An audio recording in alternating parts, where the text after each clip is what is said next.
It's chewy, it's juicy, it's Altamont Pinot Noir, Adelaide Hills, 2012. I kind of dig it. I think I dig it mostly for the label though. It's awesome. I will come back to it, but it's just bright and catchy, and Altamont means something to some people of a certain age.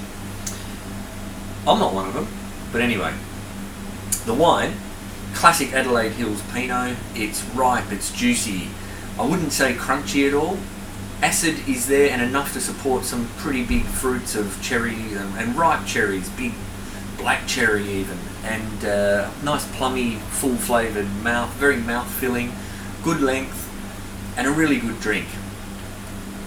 As a Pinophile, not my favourite, but I can't stop. It's gluggable. I can't stop drinking it if it's put in front of me.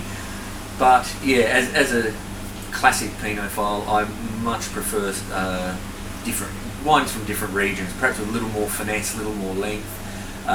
This one could be construed as a bit of a dry red style.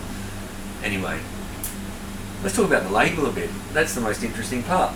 It's the wine sits on the shelf at around $23, $24.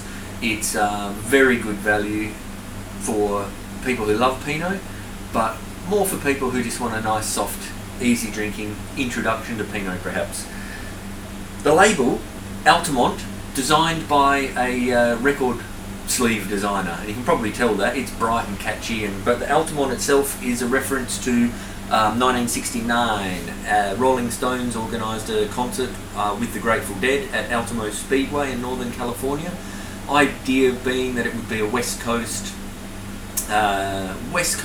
Woodstock, peace and love, man. Turned out to be quite the opposite. In fact, some would say it might have been the death of the hippie movement when,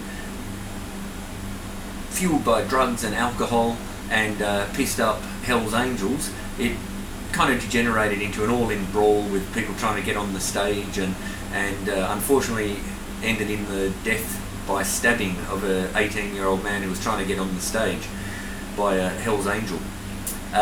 Yeah, quite the opposite. Grateful Dead didn't even get to play.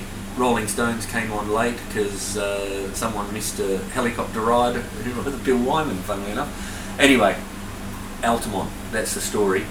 That's the wine. I think you need to try it. Good on you.